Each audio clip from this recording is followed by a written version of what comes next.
Glória ao Pai, ao Filho e ao Espírito Santo, como era no princípio, agora e sempre. Amém. Marcos 6, 45 a 52.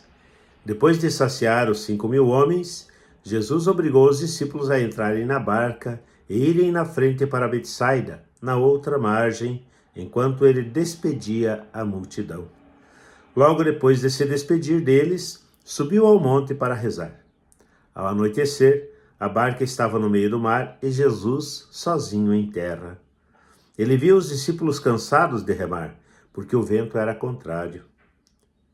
Então, pelas 3 da madrugada, Jesus foi até eles andando sobre as águas e queria passar na frente deles. Quando os discípulos o viram andando sobre o mar, pensaram que era um fantasma e começaram a gritar. Com efeito, todos o tinham visto e ficaram assustados. Mas Jesus logo falou: Coragem, sou eu. Não tenhais medo. Então subiu com eles na barca, e o vento cessou. Mas os discípulos ficaram ainda mais espantados, porque não tinham compreendido nada a respeito dos pães. O coração deles estava endurecido. Palavra da salvação, glória a vós, Senhor. Coração endurecido. Será que o nosso coração está endurecido, gente? Será que nós temos o coração duro? Uma coisa dura é algo que é impenetrável, né? Uma pedra. É difícil de você penetrar, fazer alguma coisa entrar na pedra. Se o nosso coração está endurecido, não entra nele os ensinamentos. Uma pessoa orgulhosa que acha que sabe tudo tem o seu coração endurecido e se fecha para um novo aprendizado. Ela acha que já conhece tudo. Será que nós nos comportamos assim diante da palavra de Deus, diante da nossa fé, diante da nossa igreja?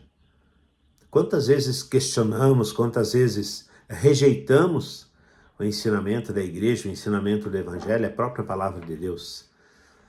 Os discípulos aqui também estavam com o coração endurecido, eles não compreenderam o que Jesus tinha feito. Né? No momento anterior, no dia anterior, ou em momentos anteriores, né? A palavra hoje fala, depois de saciar os 5.000 homens, Jesus multiplicou pães e peixes, deu a comer uma multidão, e aí pega os discípulos e manda eles para outra margem. Eu fico imaginando que talvez depois daquele milagre ali, os discípulos devem ter ficado cheios de alegria também, de espanto, mas de alegria, pensando, agora sim, agora nós estamos junto com o Mestre, agora nós vamos ser aclamados, vamos nos reconhecer. Talvez tenha acontecido isso. Mas enfim, Jesus nos obriga a ir para outra margem, ou seja, precisa fazer uma transição. Quando nós ouvimos a palavra de Deus, a gente precisa abrir o coração, deixar, né, esse endurecimento de lado, amolecer o nosso coração, para que a palavra de Deus nos penetre. E aí é preciso passar a outra margem, passar de lado, virar a página, mudar de posição, fazer uma transição, fazer a nossa conversão.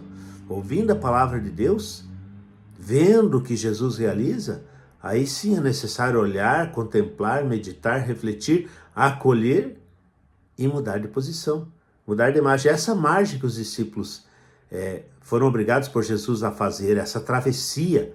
E vejam, os ventos eram contrários, eles cansaram de remar. É difícil nós mudarmos de posição, é difícil fazermos essa transição, porque o vento é contrário, porque tudo ao nosso redor, tudo no nosso mundo, tudo na nossa cultura, nos leva a realizar, a conquistar somente para si.